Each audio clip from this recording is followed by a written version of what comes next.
Tinatanggap ko ang hamon. Tutuntungan ang mga nasa laylayan. Anong ginagawa mo dito? Gusto ko lang ng pagkakataon na makilala ka na mas mabuti.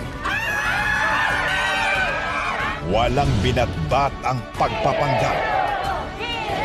Nagpapabango naman po kaya agad kayo ng pangalan nyo. Dahil ho ba nasangkot po kayo dun sa issue ng droga? Sa lehitimong nanggaling sa hirap. Tatakbo lang ako kapag kilala ko ang lahat na makakasama ko sa partido. May alam sa tungkulin na papasukan nila. Mga taong magsisilbi sa bayan. Ano? Tatakbo kang Vice Mayor? Alam ko kung paano mabuhay ang mga tao dito. At yung mga taong dapat na umuupo dito, yung alam ang buhay natin. Tubong Maynila lang. Bilang Vice Mayor! Si Tanggol!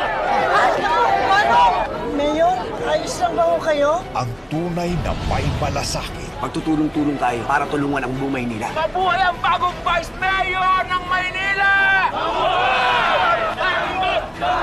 Sa ngayon, kailangan magpakitang tao muna tayo para hindi mawala ang suporta nila sa akin. FPJ's Batang Quiapo. Sa